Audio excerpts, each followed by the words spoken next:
Good evening. I'd like to call the regular Town Council meeting to order of March 3rd, 2025. And if you are able, if you can please rise for the Pledge of Allegiance. Pledge allegiance to the flag of the United States of America and to the republic for which it stands, one nation, under God, indivisible, with liberty and justice for all.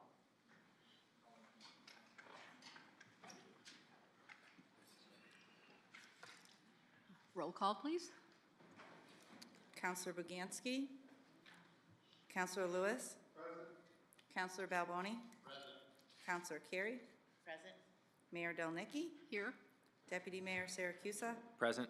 Councillor King. Here. Councillor Fitzgerald. Here. Councillor Pendleton. Present.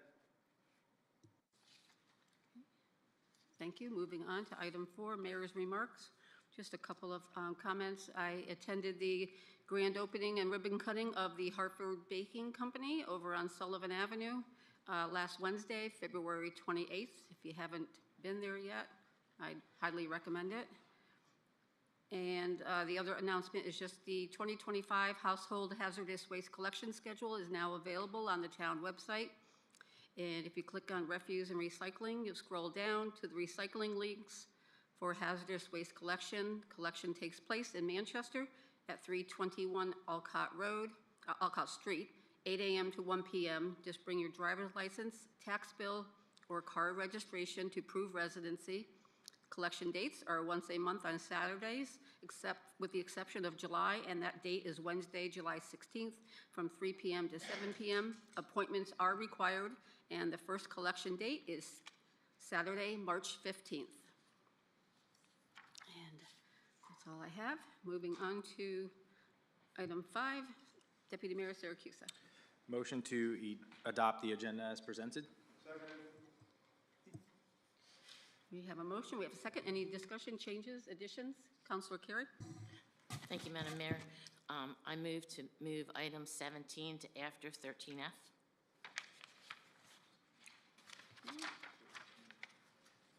Do we have? Thank you, Councillor Lewis. Any discussion? Any other changes? Moves? Okay, seeing none. All those in favor of the agenda as amended? Aye. Opposed? Hearing none. Motion carries. Moving on to communications and reports from the town manager, item 6. Thank you, Madam Mayor. A couple items I just wanted to briefly report to all of you before we head over to the police department to introduce their newest promotions. First of all, our collector's report comparing the grand list year 2022 to grand list year 2023. In 2022 at this time, we were 98.63% collected. As of today, we are 98.08% collected. So we're pretty close, a little off, but we're getting there. Also wanted to remind everybody that the tax sale is going to be held March 3rd at 9:30 a.m., I believe in this room. And then lastly, we've been following very closely a number of items associated with legislation going on at the state. I think unfortunately our legislators have decided they're going to use an emergency certification process for a number of things, which bypasses public hearings and testimony. So a little concerning in that regard. I think they're probably trying to push some things through because they have potential impacts on our town budgets. That being said, I think they are large enough items that the general public and populace should have an opportunity to speak on them. Some of those items include special education funding, the veterans property tax assessment, as well as the motor vehicle assessment. So just to be aware, those are items that are currently being debated at the state. I would recommend that it would be beneficial for public hearings and testimony to occur, but they are being discussed and I think heading probably to the governor's desk very quickly. So just to be aware, we'll keep an eye on that as those, all three of those have some major impacts on our budget as we move forward. And with that being said, I will turn it over to Chief Lindstrom if he'd like to come up and he could introduce our newest promotions.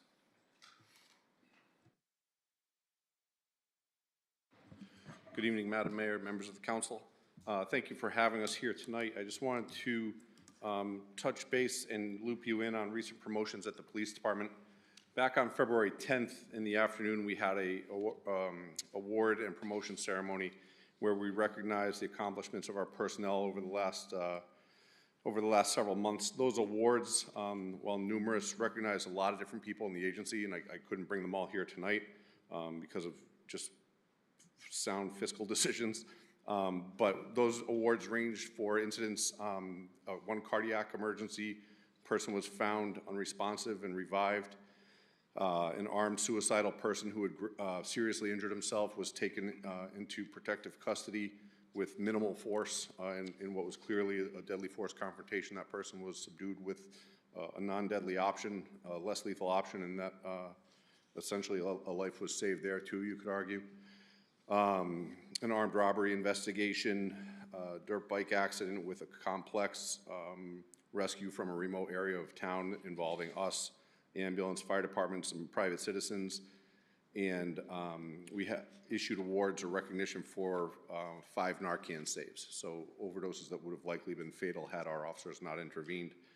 And then there were 2 officers recognized for physical fitness awards, one for running a marathon and one for achieving a certain level of proficiency in his selected martial art. On top of those awards, though, we did recognize and promote 3 new people, and they're here tonight. And I will introduce them and give you a quick bio of their background. Corporal Zachary Cosenza, down on the end. Zach was hired by the South Windsor Police Department in 2018. He was promoted to corporal on January 5th, 2025. Corporal Cosenza is the agency's canine handler and is assigned to patrol with his canine partner Mason. He serves as a tactical operator on the Capital Region Emergency Services team and as a field training officer for the department. Corporal Cosenza has received the Mothers Against Drunk Driving Award in 2024 for his proactivity and efforts in combating driving under the influence.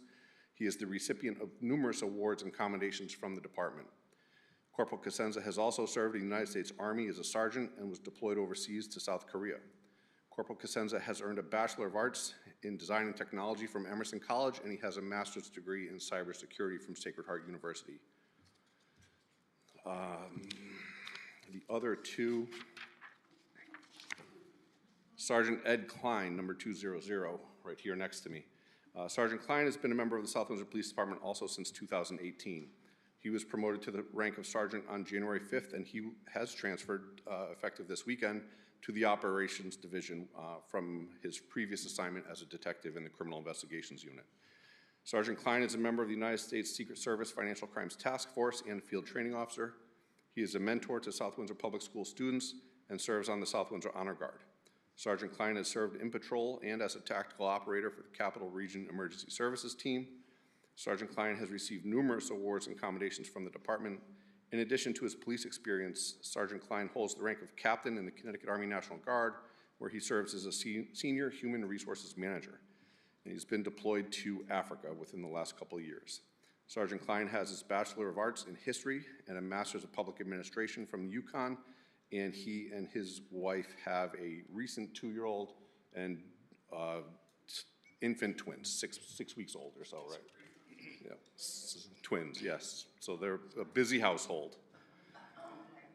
And last but not least is Lieutenant Mark Cleverton. Lieutenant Cleverton has served with the South Windsor Police Department since 2007.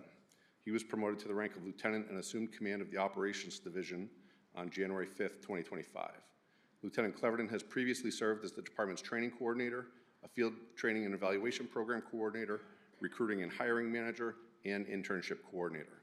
Lieutenant Cleverton also served as the evening shift patrol watch commander and was previously assigned to both the East Central Narcotics Task Force and South Windsor Police Department's Criminal Investigations Unit as a detective. Lieutenant Cleverton is a post-certified instructor in areas of use of force, field training responsibility, and fair and impartial policing, and he is a certified field training officer. Lieutenant Cleverton currently serves as the department's public information officer and will retain those responsibilities in his new rank. He is the recipient of several awards and commendations from the department. Lieutenant Cleverton holds a bachelor's degree in criminal justice from the University of Hartford and a master's degree in criminal justice from the University of New Haven, and he is a graduate of the University of Louisville Southern Police Institute's 93rd Command Officer Development course. And Mark is the proud husband and he is a proud husband and father of two school-aged children. So I wanted to introduce to you Corporal Cosenza, Sergeant Klein, and Lieutenant Cleverton.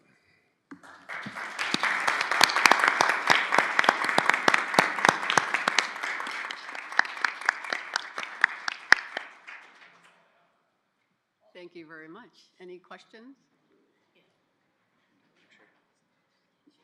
Would you like to come by and shake everybody's hands? We'd like to shake yours. That's all right, Chief. You don't have to come. Congratulations again, Zach. I advise not. Congratulations. I don't need. All right, Ed. I don't need to get any germs into it to you guys. It's nice seeing you again.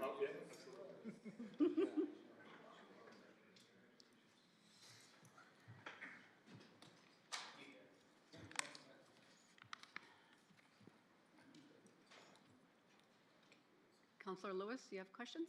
No, I was going to just thank Chief Lindstrom for, it's a sign of leadership. When you have leadership in place and people excel under them, that's a good sign of good leadership. So it's really great to see it. I'm glad you're here in South Windsor. Thank you for the work you do. Counselor Pendleton? I have a question for Mr. Maniscalco concerning the manager's report. I'm sorry, Mr. Maniscalco, because you kind of speaking pretty quickly. Did you say March 3rd was the tax sale? I believe I misspoke. It was March 13th. Oh, I thank you. apologize. That's Yeah. what I wanted to clear up. Thank you.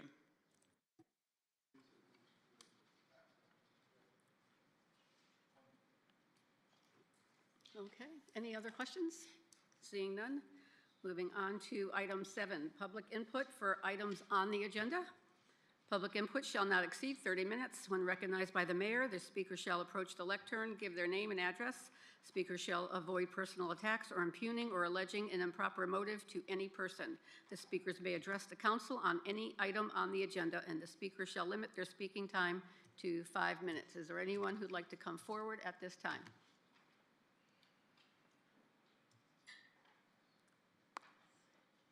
Anyone like to come forward? Okay. Seeing none, moving on to item 8, adoption of minutes for previous meeting. Councilor King. Thank you, Madam Mayor. I move that we approve the February 18th, 2025 Town Council regular meeting minutes. Second. We have a motion, we have a second. Any discussion, changes, additions? Councilor King? No, ma'am. Thank you. Councilor Carey? You good? Okay, you're, I was just getting ready to say aye. oh, okay. All those in favor say aye. Aye. Opposed? Abstentions? Seeing none, motion carries. Moving on to item 9, communications, liaisons, and boards directly responsible to the council. Councilor Balboni. Thank you, Madam Mayor. Just a quick word from the Patriotic Commission. The essay and poster contest entries must be in by Friday, March 7th. That is all.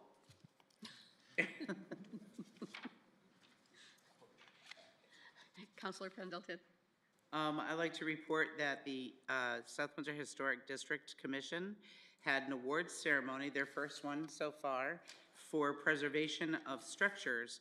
It is on the Historic District Commission towards the north part of Main Street, and they presented awards to, this is the first ever awards, and they intend to do it yearly, hopefully, to Mary Buski, and I apologize if I don't pronounce these correctly, and Jack Cipatelli for the Grant Probate Courthouse, which is on Old Main Street. It was the first probate courthouse of South Windsor, and a tree fell on the roof, and they preserved the building down there on Main Street. And then the Brockways for preserving 19 Long Hill Road, the Elmore House, which was built around in the 1830s, a Greek revival house. They preserved the house to its original condition and shape, and they had to remove they went to the State Historical Society, they removed the vinyl or aluminum siding on it and put cedar clapboard on it, on the exterior of it, to bring it back to its original. So those were the recipients of the Historical Society Award. Yes, I attended that I couldn't- I presentation was- ceremony. I was very sick, and I apologize No, for that's not okay. going. I was staying But away. I had the same problem with the names too, so Okay, thank you. thank you for that presentation. Counselor Carey. So Planning and Zoning had a meeting on February 25th, and so the CTEC Solar LLC is still open. They're still working to get a feel for the sound, you know, how much of a sound issue might be caused by the transformers. So that was left open for this week coming up. They also had an application, and that public hearing was closed on Orchard Point Senior Resident Development. It is a senior residence off of Foster Street of about 50 homes. And that was interesting. There were some people from the town that border that came to talk about it, but that hearing was closed. So they didn't make a decision on it because the public hearing went so late. Okay, thank you. Counselor Fitzgerald.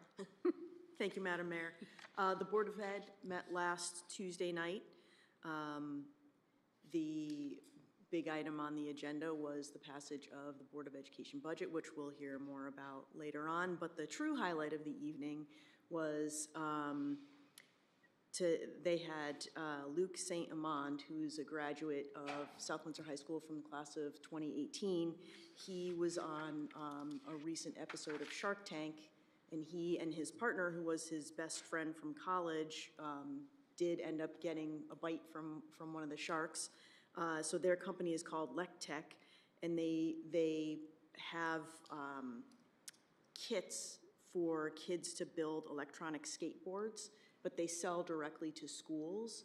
So the kids get to learn, it's a STEM thing, so they get to learn engineering and how batteries work and propulsion and electric motors and all sorts of things like that. So Luke gave a great presentation and made a very thorough and scientific and impassioned plea for having, for the value of STEM and having it earlier in education than just in high school, you know, starting it. I think he was aiming for like around 6th grade, but talking about the impact that doing that earlier in the school career has. But congratulations to Luke on winning from Shark Tank, and the company sounds really cool. So congratulations to him. Yes, and he was a big hit because all the students from Pleasant Valley made a presentation and looking for his autograph, so. Okay, thank you. No other reports. Moving on to item 10, reports from committees. Deputy Mayor? Thank you.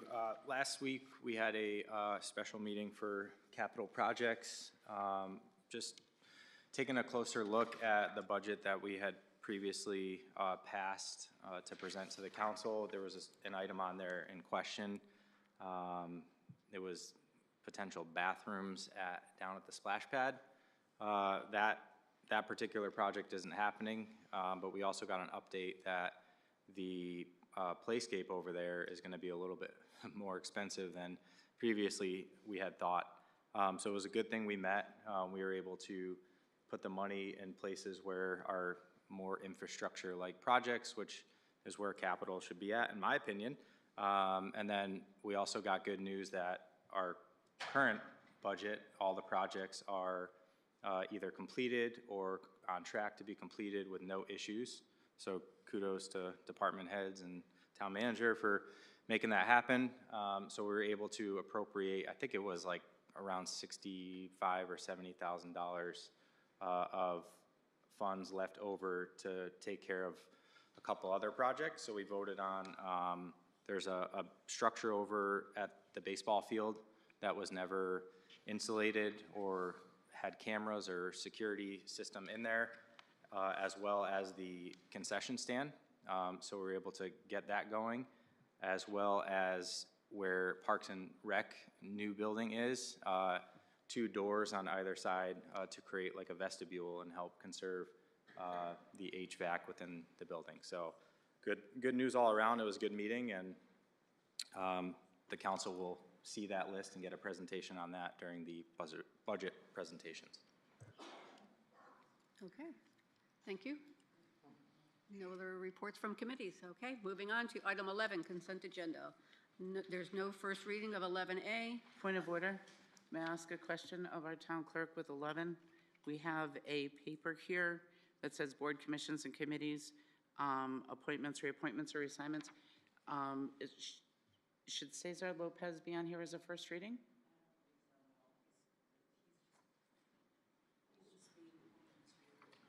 To replace someone, though. So he should be on here to replace him. Yeah, but he's for the Democratic Town Committee. That doesn't go in front of the council. No, he's going, that's what he's on. That's just the position that he holds on the town committee. That has nothing to do, he's replacing Alan. So he should be on as, right here. But he's replacing him on the Oh, Democratic. got it. Why is that even on this paper? Okay, thank you, I'm sorry, thank you. Just want a clarification there. Okay.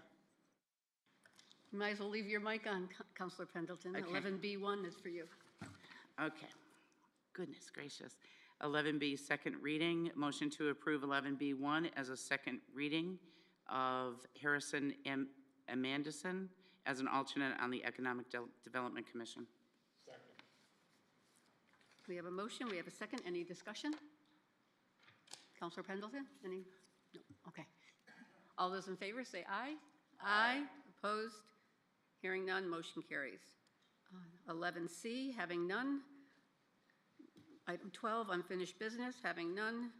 Item 13, presentation and discussion, Board of Education budget for fiscal year 2025. Dr. Carter, of Superintendent of Schools, is here to present. Dr. Carter.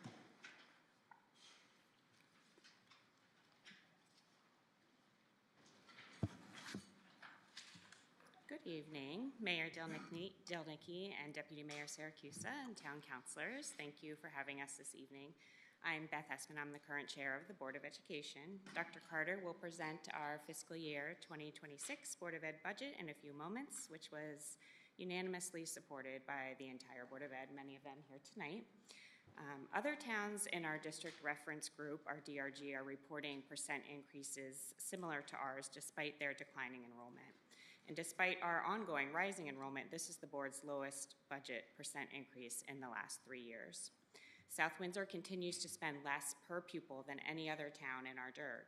In fact, we have spent less per pupil than any other town our schools are compared with for the last 5 years. Education in South Windsor is an asset. Although I am proud of this fiscally responsible budget, I am worried about the future of education in our town. Many of us moved here for the quality of the education. If we continue to only attempt to keep up with the cost of rising enrollment and mandates without also investing in new academic programs and initiatives, we will no longer have the caliber of education that many of us moved here for. Your support for quality education in this town can continue to keep South Windsor a desirable and special place to live. I will now turn things over to Dr. Carter for the fiscal year 2026 Board of Ed budget report.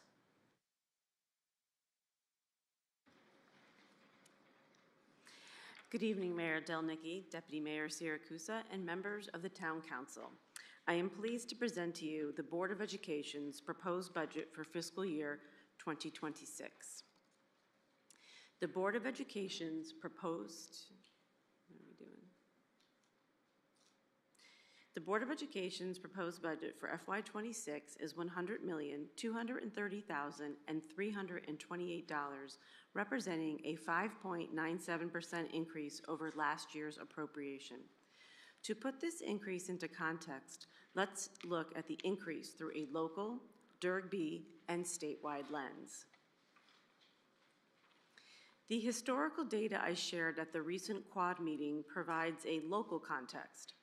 In 2014, the budget increase I proposed was 1.94%. 10 years later, in 2024, I proposed a 7.29% increase. I am the same superintendent with the same commitment to fiscal responsibility. I have not changed, but the conditions have changed. This slide looks at the superintendent's proposed FY26 budgets among the 20 other DIRG-B districts. The average superintendent's proposed FY26 budget increase is 5.17%. South Windsor's FY26 proposed budget increase also starts with a 5, but in theory, it should be much higher than the average, considering our enrollment growth in comparison to other districts. As you can see, long-term enrollment trends between 2015 and 2024 among these towns are very different from South Windsor. Yet, South Windsor's proposed budget increase is within range of the average Durg-B budget increase, despite adding dramatically higher number of students.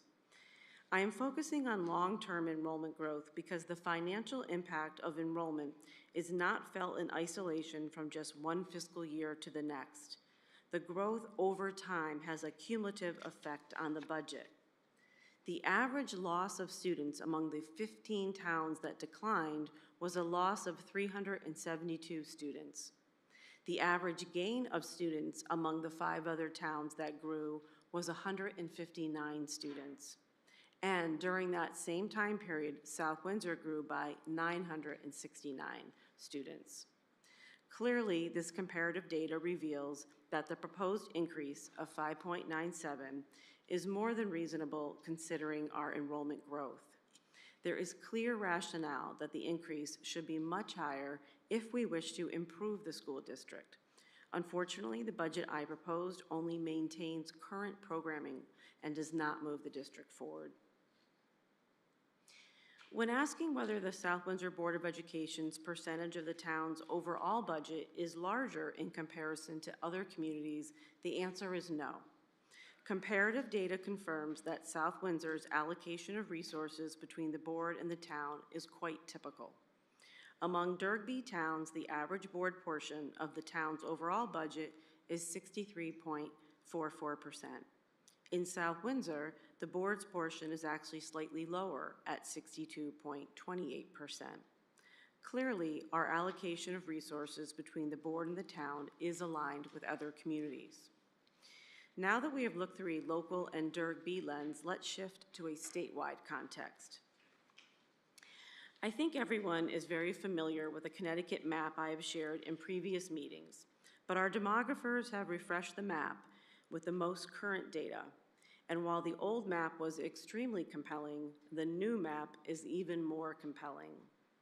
This map of Connecticut is color-coded to reflect statewide school enrollment trends between 2015 and 2024. Visually, you can see many towns in reds, oranges, and yellows, all representing districts that declined in enrollment during that time period. You will see a much smaller number of towns in green, blue, or purple, representing towns that increased in enrollment. There are only 2 towns shaded in purple because they represent towns whose student enrollment growth exceeded 20%. Let's break down this map into actual numbers. As you can see, 142 towns experienced declining enrollment and only 27 towns experienced increasing enrollment. 25 of the 27 towns that grew increased between 0.2% and 10.6%. After 10.6%, you have to jump all the way to South Windsor's 23.3% growth to get to the next highest percentage increase.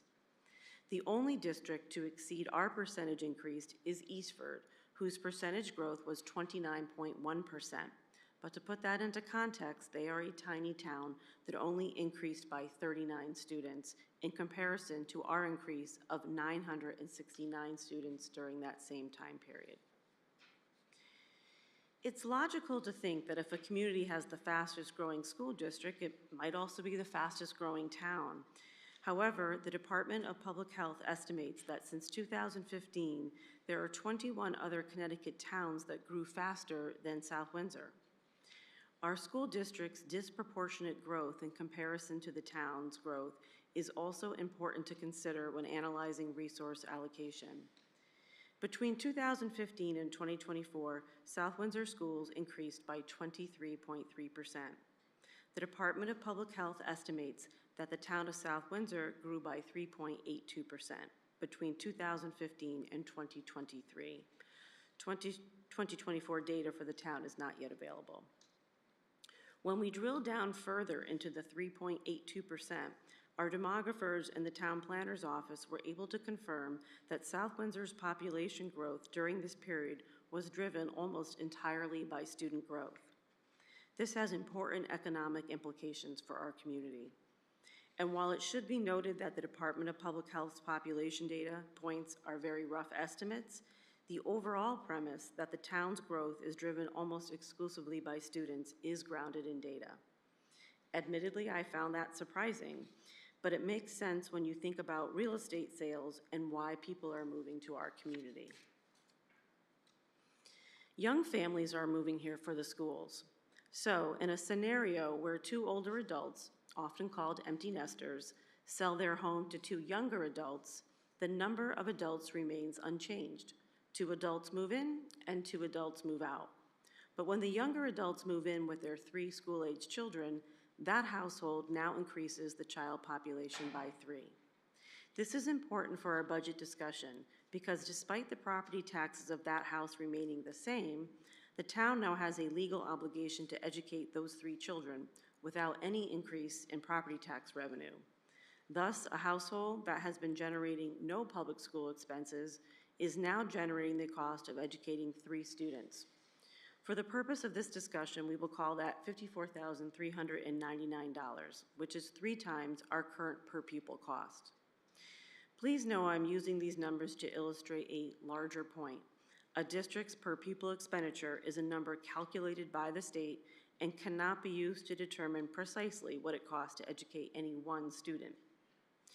Now that we have looked at the scenario of the turnover of existing housing stock, let's take a look at the potential impact of newer housing. Planning and zoning members have wisely taken a strong interest in the district's increasing enrollment and its fiscal impact on the schools and the community as a whole. I urge our town leaders to pay close attention to all new housing proposals so that the town can adequately prepare for the infrastructure that would be required. Our leaders need to plan for the fiscal impact more high-density housing could have on the taxpayer. I'm not talking about a few houses here and there. I am referring to big projects with a large number of units that would generate an influx of students not yet accounted for in our enrollment projections. The impact is not just on our operating budget. The town will need significant funding for additional infrastructure at all school levels if a large number of housing units were to be built. When any town approves housing, it makes a financial commitment to educate the children and support the families that are generated by the housing. While our current in-school infrastructure is strained, our principals believe our buildings can absorb the student growth within our current facilities without significant facilities costs.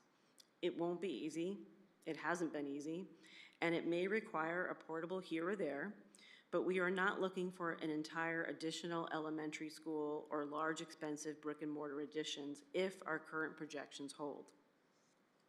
Any significant increase in housing units, however, would change that calculation. And predicting the outcome is not always reliable. South Windsor Woods serves as one example.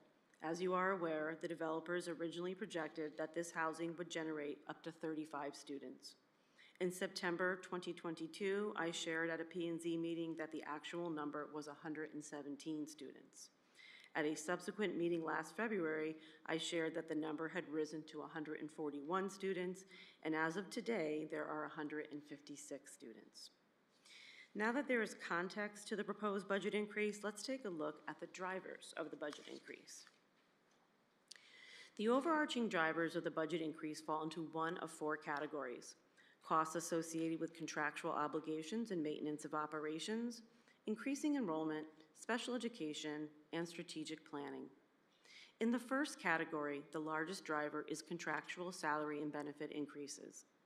In addition, this category also includes costs associated with healthcare, building operations, technology, and transportation. The second category represents expenses associated with increasing enrollment. Positions needed to respond to enrollment include intervention teacher, math teacher, computer science teacher, world language teacher, 2 school counselors, and several non-certified positions. The third category represents special education funding to meet IEP requirements and other mandated programming, including a speech pathologist and 3 special education teachers. The final category represents costs associated with strategic planning initiatives. Due to the demands of increasing enrollment, there are little funds left to move forward strategic planning initiatives, with the exception of these investments: a safety officer at Pleasant Valley, a behavior specialist for the high school, and increased access to after-school programming. A detailed summary of the costs of the initiatives in all 4 categories can be found on page 4 in the budget book. Now that I have reviewed the drivers of the budget increase, it's important to highlight the significant reductions that were made proactively as part of the budget process. The starting point for our budget began at $104,334,114, representing a 10.31% increase over last year's appropriation. The starting point represents a budget in which all requests from schools and departments are funded. Under those conditions, the increase would have been 10.31%. I have outlined the process we have used to make over $4 million in reductions from that starting point. In the first round of reductions, we reduced staff services such as medical and pension. We also factored in retirement savings, as well as moving some requests to other funding sources such as Special Education Reserve and Medicaid. We also moved some items to capital projects, but that waiting list of projects requiring funding is so long, it is unclear when these deferred projects could be funded through capital. In addition, there were many cuts across various accounts. Those actions allowed us to reduce the budget by $1.98 million, bringing the percentage down to 8.22. In the second round of reductions, we cut 10 FTEs of new staffing that had been requested. We removed proposed mental health supports for TE. We deferred purchasing required literacy materials that will delay our compliance with the state mandate, and made more reductions across various accounts. That translated to an additional reduction of approximately $1.5 million, bringing the percentage increase down to 6.65%. In our third and final round of reducing the budget, we cut another 7 FTEs that were requested by principals. Let's take a closer look at the 17 FTEs that were not moved forward. As you can see, these are not frivolous asks. All of these were defensible staffing requests from our principals and curriculum leaders. It was a very difficult decision to make so many cuts proactively, and these hard choices should demonstrate we undergo a deliberative process, and the approach is more thoughtful than just simply proposing all requests, which would ultimately create the conditions for a contentious budget season. In other words, the administration makes the hard choices before it even gets to the board, as I would never, or I would only propose a budget increase that both the board and the council could defend. And after cutting $1.3 million in staffing requests, 5.97% is as low an increase as I could responsibly achieve without crossing over to an irresponsible budget. I use the word irresponsible because artificially suppressing the cost of running the district only masks the problem and sets up the taxpayer for an even bigger spike in the next budget cycle. In other words, we cannot claim to be good financial stewards if we fail to adopt budgets that keep pace with enrollment. Most of the staffing positions on this slide will be back again next year, so these aren't truly cuts. They are deferred costs and ones that you will see in FY27 budget, along with next year's additional requests. It would be irresponsible to defer any more positions to FY27 than we already have. Doing so just kicks the proverbial can down the road. The taxpayer relies on us to be forward-thinking and consider the financial impact over many years, not just one budget cycle in isolation. The proactive reductions to our budget are clear and easy to capture in a budget document. What is not as easy to capture is the impact of cost avoidance. Cost avoidance is part of our everyday work, and through the leadership of our amazing Director of Finance and Operations, our staff is always seeking efficiencies and cost-effective solutions to problems. while there are countless examples I'm going to share too. These are both cases where investing money leads to saving money. The first example is Effective School Solutions, a specialized program housed at the high school that offers school-based mental health and behavioral support through licensed clinicians. The cost of the program is just over $300,000. Within a larger population it serves, there are currently 8 students who otherwise would have been outplaced to receive these services. The cost of those outplacements would have been just over $900,000. Thus, this investment saves the town close to $600,000. Not only is offering this program in the best interest of our students, it also has the added benefit of significant savings for the town. The second example of cost avoidance is a facilities investment in response to increasing enrollment at TE. In order to create more classroom space for TE's growing student population, we will be moving Board of Education meetings to the high school annex. By investing $28,000 to outfit the annex with the equipment needed to broadcast BOE meetings live, we gain 2 additional classrooms at TE. To put that in perspective, if we constructed 2 portables to gain 2 classrooms, the cost would likely exceed $1 million. Clearly, the $28,000 is a wise investment and an example of the invisible cost avoidance measures that not everyone sees. This next slide is an exhibit I have not included in previous years. What you are looking at are aspirational investments. These aspirational investments have been identified over time by Board of Education members, educators, parents, or residents as desired improvements our community aspires to achieve.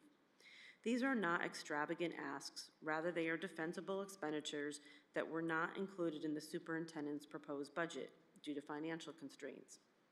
These were not cut from the proposed budget, as they were never requested nor even contemplated in the budget building process. We estimate these investments would cost approximately $12 million. I won't read all of them, but I will highlight just a few. Achieving single-tier busing at the elementary level, having an adult monitor on every bus, having a 3rd full-time SRO, finding a permanent home for our special education transition program, and offering universal pre-K, just to name a few. Let's transition to enrollment projections. Between 2015 and 2024, district-wide enrollment has increased by 969 students.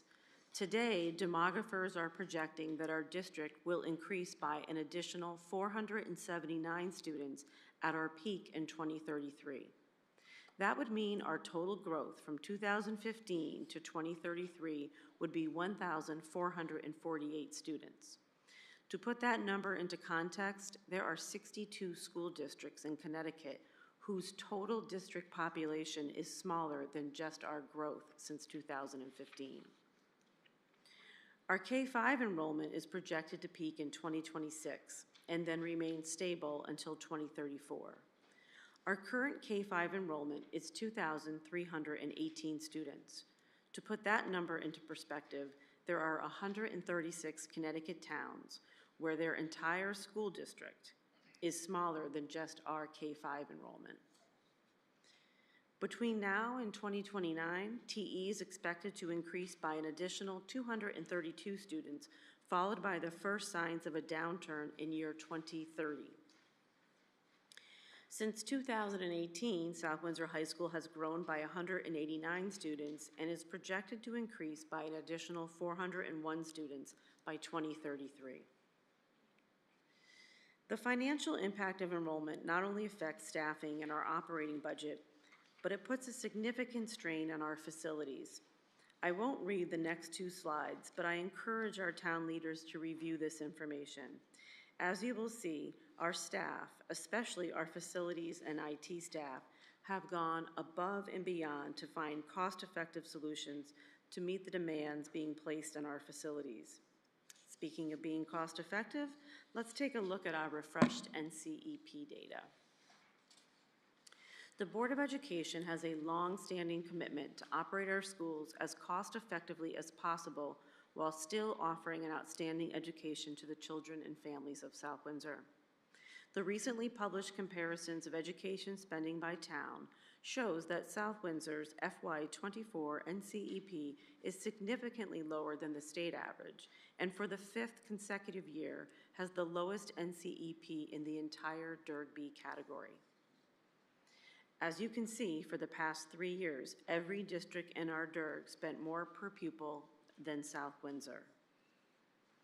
The 5-year look back of statewide analysis is even more compelling. In 2024, only 16 districts out of 165 spent less per pupil than South Windsor, with 148 districts spending more per pupil than South Windsor. Said another way, 90% of school districts spent more per pupil than South Windsor. Clearly, the Board of Education has been an excellent financial steward, and this data demonstrates why seeking efficiencies is not a realistic solution to mitigate the impact enrollment is having on our board's operating budget. With 90% of the state investing more in students than South Windsor, we do not have a spending problem, we have an enrollment problem. The 148 districts that spent more per pupil than South Windsor are just too many to list on this slide, but I have listed the 16 districts that spent less per pupil. The next few slides contain pictures highlighting the many ways in which our schools are part of the larger South Windsor community and the ways in which the larger community is part of our schools.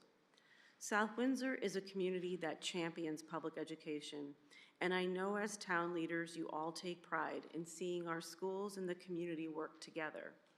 Whether it's honoring our veterans on Veterans Day or at Wreaths Across America, welcoming seniors to read to our elementary students, sharing our facilities with Parks and Rec to support the 4th R program and to offer programming such as youth sports, adult leagues, or pickleball, partnering with the police and fire departments, or facilitating student volunteers to support community events such as Heritage Day, the Wapping Fair, the Hartford Marathon, or the Gingerbread Festival. All of these images capture just a few examples of how our schools and the town work together toward the greater good for both students and residents. This concludes my presentation, and I look forward to working with the Board of Education and the Town Council to deliver an outstanding education to the children and families of South Windsor.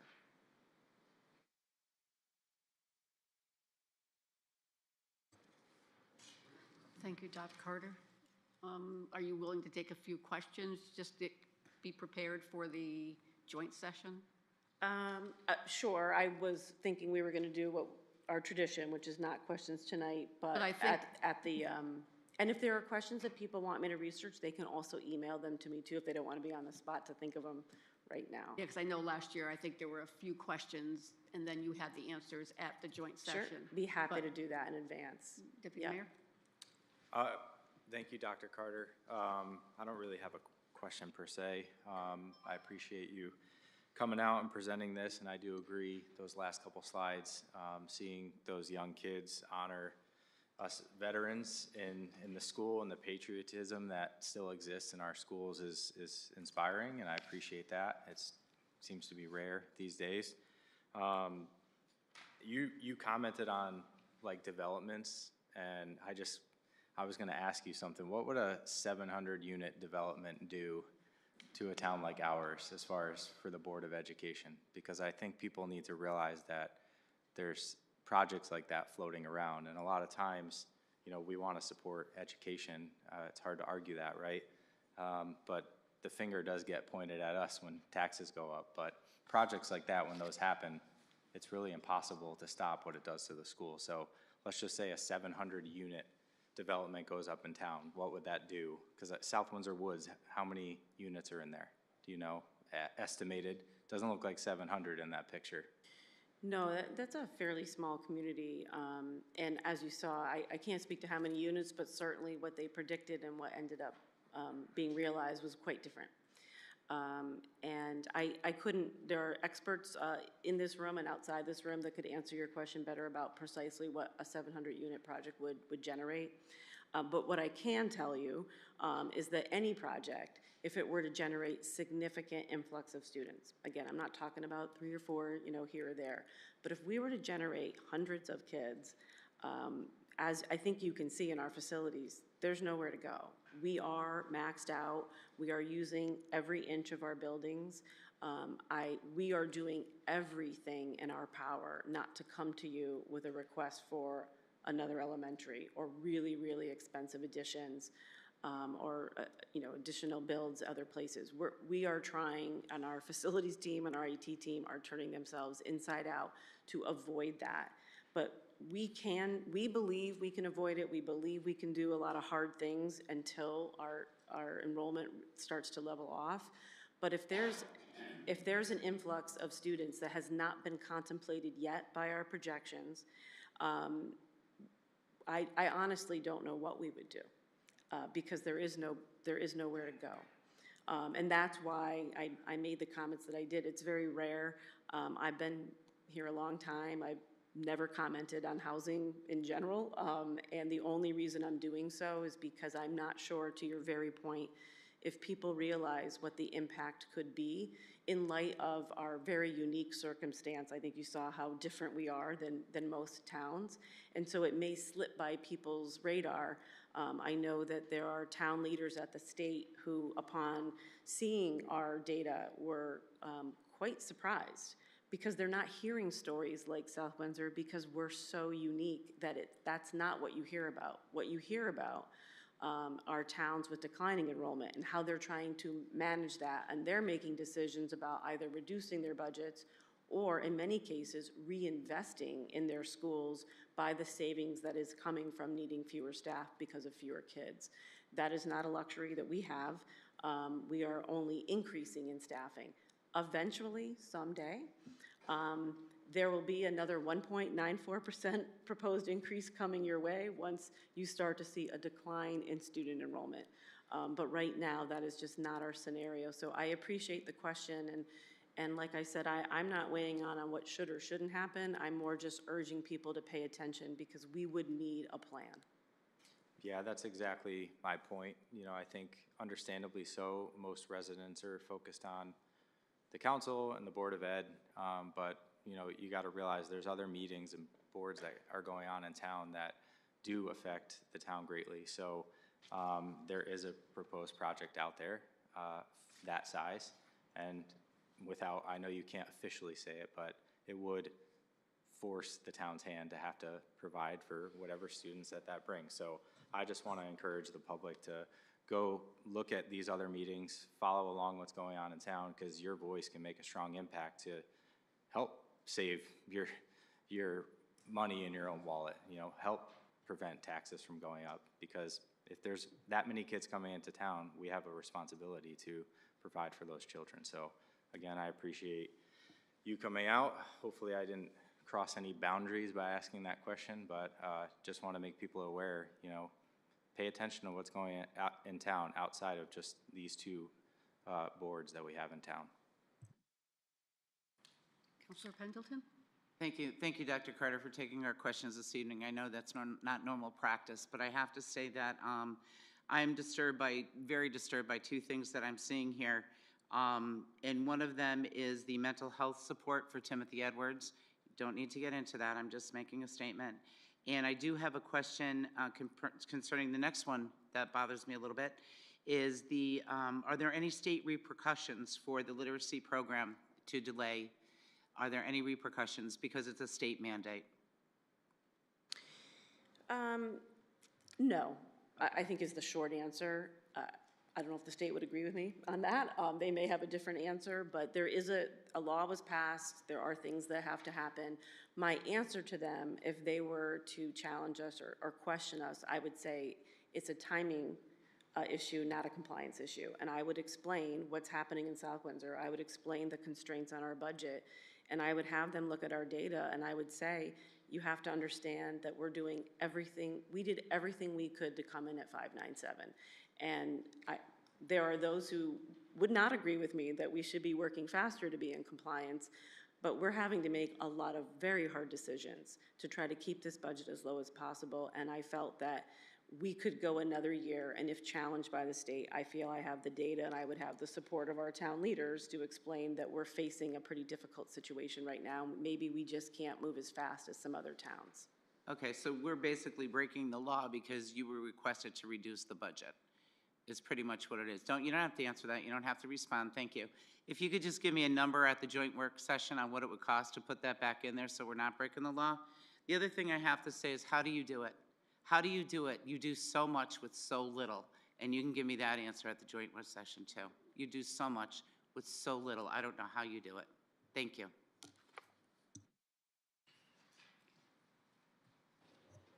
Councilor Balboni? Thank you, Madam Mayor. Thank you, Dr. Carter, for being here. I will save most of my questions for the joint session on the 24th.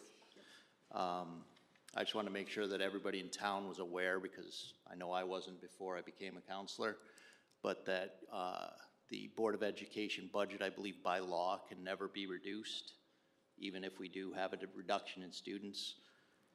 We've gone up, what, $20 million in the last 5 years. And when we talk about cuts, there's not really cuts, it's just a less budget that you're coming in with, because a cut would mean being less than what it was last year. There's no question, you don't have to answer anything, and I'll ask you on the 24th the questions I have. Thank you. I do have one, Madam Mayor. Councilor King. Thank you. Thank you, Dr. Carter. This is real basic, and my son will probably be very upset. What the heck is a cell phone repeater? So that is an investment that we're researching to get better reception for our cell phones at Timothy Edwards Middle School, which, as you can imagine, does present so much of a safety issue that if you've ever been there, it can be challenging to communicate via cell phone. Oh, all right. Okay. Seeing nothing further, thank you, Dr. Carter. We'll see you on the 24th. Great, I'll see you on the 24th. Thank you for having me. All right, thank you.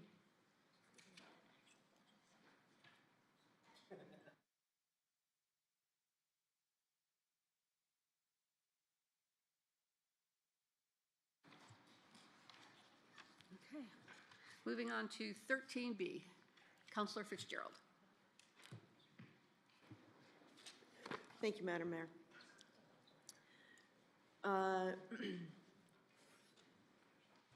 Resolution setting a public hearing to receive citizen input on the Board of Education proposed budget for FY 25-26.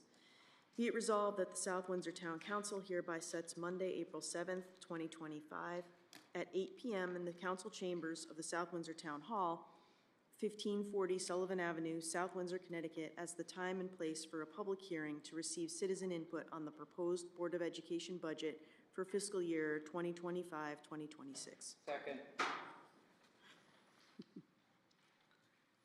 We have a motion, we have a second. Any discussion? Seeing none, all those in favor say aye. Aye. Opposed? Abstentions? Hearing none, motion passes. Moving on to 13C, Councilor Carey. Thank you, Madam Mayor. Resolution sending recommended changes to the town charter back to the Charter Revision Commission for consideration. Whereas the Town Council has reviewed the recommended changes to the town charter that were submitted to the Town Council on January 16th, 2025 in the draft report of Charter Review Commission, and whereas the Town Council conducted 2 separate public hearings on the proposed revisions to the town charter, such public hearings held on February 3rd, 2025 and on February 18th, 2025. And whereas the Town Council conducted a special meeting of the Town Council to discuss the draft report and proposed revisions to the town charter held on February 24th, 2025. Now therefore be it resolved that in accordance with Connecticut General Statute Section 7-191B, the South Windsor Town Council hereby submits the recommended changes to the town charter as shown in the attached Exhibit A, and forward such recommended changes to the Charter Revision Commission for its consideration. Second. We have a motion, we have a second. Any discussion? Councilor Carey? So in looking at Exhibit A, there are a couple places where I think there is a typo.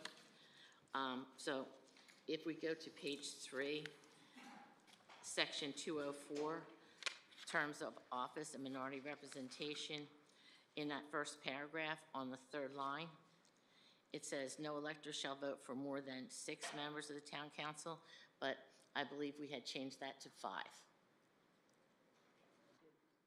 Okay. And also, if we go down to the next paragraph, I think there's something in here that was from like a long ago that maybe should just be scratched out. It says, "At the 2027 town election, 5 members of the Board of Education shall be elected, each to serve for 2 years. No political party shall nominate, no elector shall vote for more than 3 members." But that's not the way that board's done. So if you look at the next sentence, it says, "At the 2029 town election and biannually thereafter, 9 members of the Board of Education shall be elected, each to serve for 2 years."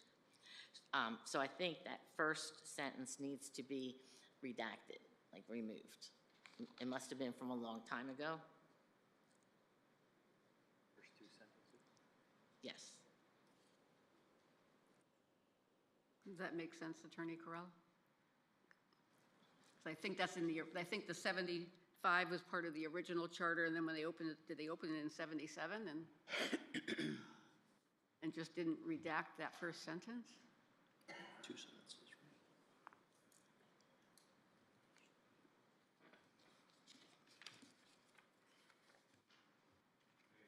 Are you asking me if that works?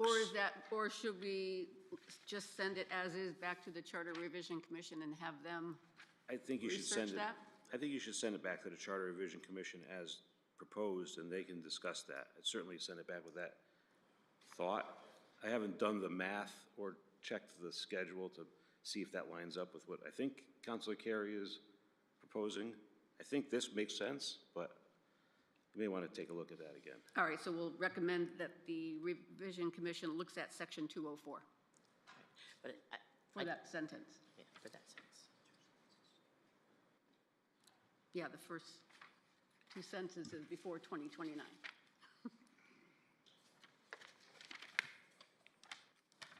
And they were the only things I noticed. I don't know if anybody else noticed anything. Yeah, because Attorney Corella had us look at 204, 208, and 610. Because those were the biggest discussions at the special meeting. Counselor Pendleton? Yes, I have a question for the town attorney. I was reviewing the Personnel Appeals Board, because this came up in the last conversation at our last meeting about the town clerk coming to the council if there's any discrepancies or termination or anything like that. I read Section 904, the Personnel Appeals Board, and it states that there's 3 members appointed by the council for 3 years, and then they alternate the years by political parties. So one, that's citizens, and with reading this, there is no guidance for these 3 folks that are sitting on the Personnel Appeals Board. There is no booklet for them to use, there's no guidance for them to use. Case in point, I had a conversation because there was an opening, and the person asked me, what do we use as our guidance, what do we have?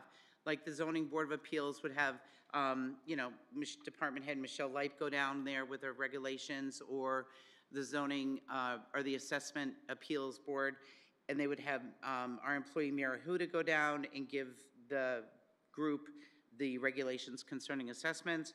This board has no booklet, has no guidance, there's no rules for them to follow, except what it states here. So there's no safety net. If they needed legal counsel on something, if they needed, maybe we can put in something that would say that they could hire, a third-party attorney, or they have no legal, nothing. They have no book. They have no rules. They have no, it's really based on listening to the, what do you have for experience? I mean, you don't have, someone gets appointed, they don't have any experience. They listen to the grievance, and then the town manager, let's say someone was terminated, and the town manager responds within 15 days after receiving the written notice to appeal it. So you're sitting there in the middle of 2 people, not knowing what the rules are on termination, or the rules, a labor attorney maybe they could call, I don't know. I mean, I just feel bad, one, we're asking volunteers, 3 people from our community to come in here and do this, and they have no rules to do this. And 2, they have no resource for outside counsel on labor attorney maybe, I don't know. Like a safety net for these 3 people as they're serving. I mean, this might happen once in a lifetime, twice in a lifetime, 2 times that I know of, but a safety net for these 3 folks to labor laws, I don't know. Do they have something that they can tap into? Is there some way, can we ask the Charter Review to look at this and come up with something for them to be able to have go ahead, I'm gonna hush. So you ask a lot of Sorry. points there. Much like any other appointed body, whether it be like a Board of Assessment Appeals or Zoning Board of Appeals or whatever, these are citizens, right? They don't come with any training, so you're right about that aspect of it. But much like every other board and commission, they have a set of state statute, a set of rules. There's an employee policy handbook that people here have to follow, right? Both managers and staff. And so there are a set of rules for them to follow. In the event of a personnel appeal, they could tap into the resources of my office and an employment attorney to answer questions if they needed to. So I get your questions, but I don't know that it's any different than some other board or commission that's already kind of established. We can certainly ask the Charter Revision Commission to get into it a little bit more deeply, but I mean, a safety, would the, go ahead. What did you say the booklet's called? The personnel handbook? And does that cover this? Is there a section in there for these folks?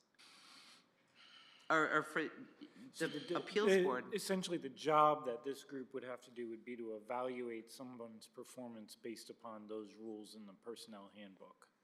So just very similar to like the design review board.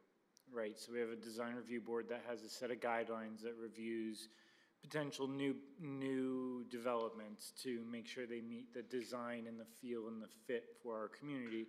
We have a personnel handbook that group of people would then review and use as a set of guidelines and bases for the situation that they're evaluating. Okay, that's good to know. Because I didn't know that. What's their regs? What's their rules? Like the other department has their regulations. So it'd be could maybe make a recommendation that the CRC can look at the personnel handbook or put something in here that they can ask the town attorney or something. I don't know if they would know that. Because this is a board. I don't know. I'm just a safety net for these 3 folks. We can certainly recommend it back to the Charter Revision Commission. My only comment would be it's no different than any other board or commission where you don't have that kind of language in here. This charter sets up the structural framework of the town and its boards and commissions. It doesn't tell them exactly how to do it. So it doesn't tell the Board of Assessment Appeals how to review assessments and take appeals from the assessor's actions. It doesn't tell the Zoning Board of Appeals how to implement the zoning regulations in this document, right? Okay. It comes about through kind of just working your statutorily and charter provisions here. So Right, they and if hear you have 3 folks on there that don't even know that a personnel handbook exists, how do they know what to use for their guideline? Well, I think they're told that it exists. And Who tells them that? Town manager. You do? You would? So playing the hypothetical game, I'm gonna just, let's imagine we get some type of complaint. That complaint's most likely either gonna come into my office or the clerk of the council's office, at which point we would most likely help convene a meeting of this body, connect them probably with the town attorney, because it's probably gonna be a somewhat complicated issue. The town attorney is well aware of an employee handbook, as would most labor attorneys and individuals who work in that field. We'd bring that involved with it, and then they'd review it. So, I mean, I think it's you don't want to get into the minutia of the little bits and pieces of it. They're here and they're able to be pulled upon as is needed. But I just, I think you've got the appropriate ingredients for the recipe in the charter. You don't have to make the whole soup, if that makes sense to you. It makes sense, but I'm still concerned. Okay. I'm still concerned. It makes sense, but I'm still concerned. If we could just have the CRC look at this and see what they're comfortable with or what they'd like to put in. Yeah, it's I going don't want back to, to them. I'm Yeah. just concerned, that's all. I'd appreciate it, if that's okay. Thank you. Counselor King? Thank you, Madam Mayor. Just 2 points. One, we're sending it to the CRC. Unfortunately, we have a past mayor who's sitting in the audience, who's, I'm sure, taking notes. He'll also be able to see this later, present it to the CRC, so we don't need to go through everything that their job is supposed to be. We did our job. Now it's back to them. Time for you to do yours. Bring it back to us, then we're good. The second piece, thank you, sir. The second piece is that it's been my understanding that when these positions are appointed, and please correct me if I'm wrong, I have no problem with that, who appoints these people to the commission? Council. The council does. So it's up to us to let them know what you need to do and what you don't need to do. Because I agree that we don't necessarily, while I understand the concerns from both my colleagues, we don't want to get into the weeds with the charter. Because unfortunately, what's no different than the presentation we just had from our school board, if we try to do something based on today, put it into a charter, things change tomorrow. And so my understanding as far as a charter is to give a basic outline so that those individuals who in this particular case we appoint can then say, oh, okay, this is how I interpret, or else we would not be appointing them. So I just keep that in mind in regards to this charter. It's not for us to establish law. Right, because It's for us to give it's the parties that give a name for the commission, and then we approve it. So Right. when they meet is when they discuss what their charge is. But again, I don't be misunderstood. I understand the concerns. I just don't want us to get, we did our job, said it, it's on him, then he comes back to us, and then that's pretty much it. Right, that's why the county attorney said just section 204, 208, and 610. Thank you. Counselor Pendleton. No, I'm good. Oh, no. Okay. Thank you. Counselor Balboni. Thank you, Madam Mayor. I'd just like to say again, thank you to the CRC for the work they did do. I would also like to mention there were some he's that were missed in here. Not that I approve of that change whatsoever, but there are some other he's, so I just suggest going through with a fine-tooth comb if you elect to move ahead with that. I also will be voting no on even moving this back to the CRC. I disagree that we shouldn't have a referendum. I disagree with the he, she, gender neutral thing. Like you said, I believe we actually had a resident come up here and said it's good enough for the Constitution, it's good enough for the town of South Windsor's charter.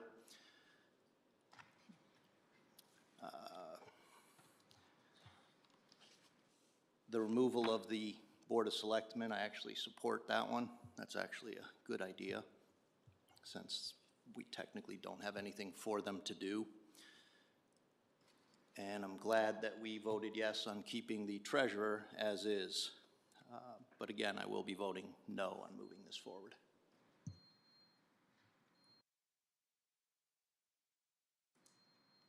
Is that you, Craig?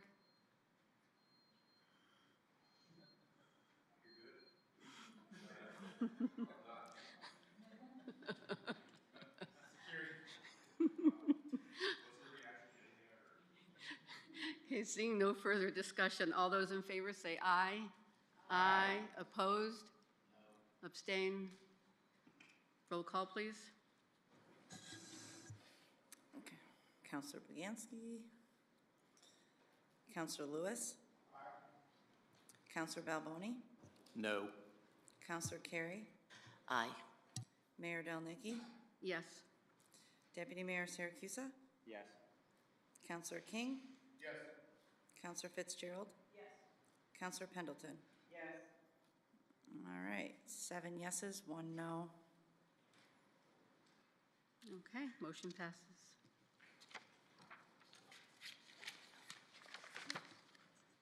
Moving on to 13D, Deputy Mayor Siracusa.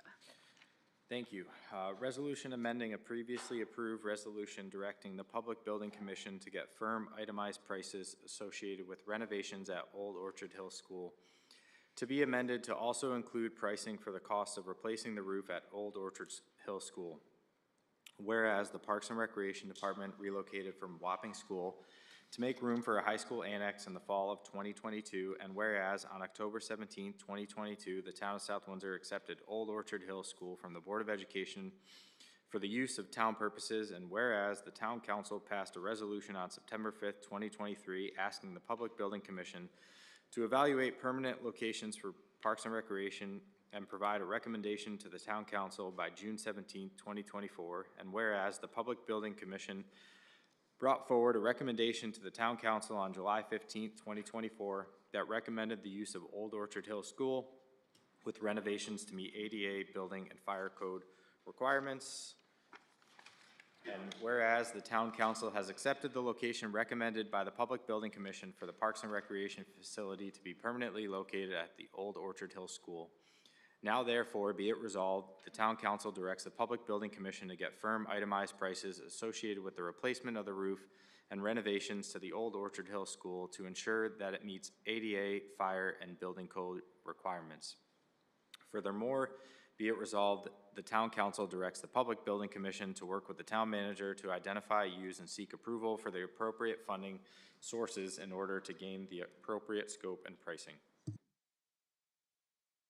We have a second? Second.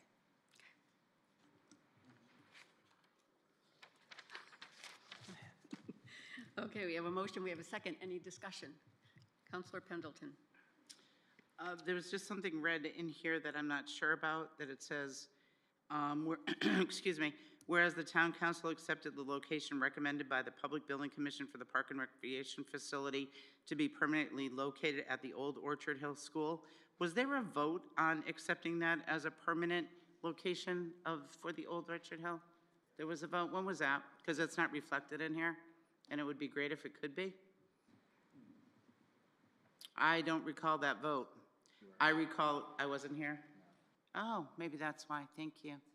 But if we could have a date, that would be great to reflect it in here. Kathy, if you could add that to that. If that's okay with everyone to add the date that it was accepted? Yeah. Okay, thank you. Is that okay? Thank you. I'm sorry, I don't like it to say that it was accepted. I apologize. Okay. What? I move? Where am I moving? If you wouldn't mind. Oh, yeah, I make it a friendly amendment to add that to it, if that's okay? Second. Well, no, does the deputy mayor accept a friendly amendment? Thank you. Okay. All those in favor with the friendly amendment, say aye. Aye. Opposed? The friendly amendment passes. Now I have to vote on the full resolution. All those in favor, say aye. Aye. Opposed? Hearing none, motion carries. Okay, moving on to 13E, Councilor Balboni. Thank you, Madam Mayor. Resolution reappointing Clifton Larson Allen as the town auditor for fiscal year ending June 30th, 2025 at a fee of $78,000. Be resolved that the South Windsor Town Council reappoints the firm of Clifton Larson Allen of West Hartford, Connecticut to audit the books and accounts of the town of South Windsor as provided in the general statutes of the state of Connecticut. And be it further resolved that the fees agreed upon are $78,000 to audit fiscal year end June 30th, 2025 as recommended by the Audit Committee at their February 26, 2025 meeting. We have a motion. We have a second. Any discussion? Councilor Balboni? Although I missed most of the presentation due to job-related issues, I did get there at the end, and I was happy to hear that they did put it out to bid, and either people refused to bid on it or did not give a bid at all. So there was a process, and Clifton Larson came in at $78,000, which I believe was an increase of $5,000 over last year, somewhere around there. And again, I recommend we stick with them. Thank you. Counselor Lewis? Sorry.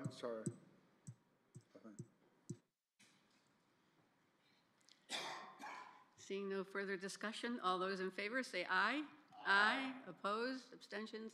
Hearing none, motion passes. Moving on to 13F, Counselor Lewis. Thank you, Madam Mayor. Resolution approving a refund batch number 14 for 14 refunds totaling $17,477.56. Be it resolved. Counselor Lewis? Be it resolved that the Town of South Windsor Council hereby approves 14 refunds totaling the said refunds of $17,477.56. It is more fully described in Exhibit B. Okay, we have a motion, we have a second. Any further discussion? Counselor Lewis? Any further? Okay, seeing none, all those in favor say aye. Aye. Opposed? Hearing none, motion carries. Moving on to item 17, executive session. Deputy Mayor? I move that we go into executive session to discuss item 17A, discussion regarding pending claims and litigation, Strawberry Fields Condominium Association litigation per Connecticut General Statute, Section 1-2006B. And I'd like to invite the town manager, Michael Maniscalco, assistant town manager, Scott Roberts, and town attorney to be present in the executive session. We have a motion, we have a second. Any discussion? Seeing none, all those in favor say aye. Aye. Opposed? Hearing none, motion carries. And as soon as executive session is over, we will return and continue the regular agenda.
Okay, we're back. Attorney Corella for item 13G. Thank you, Madam Mayor.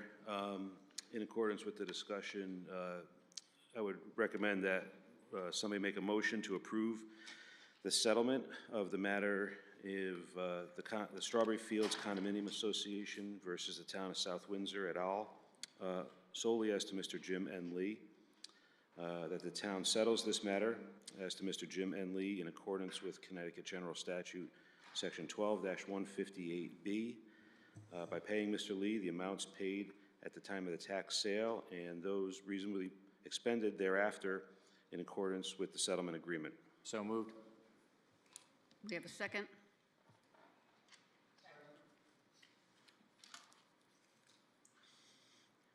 Any discussion?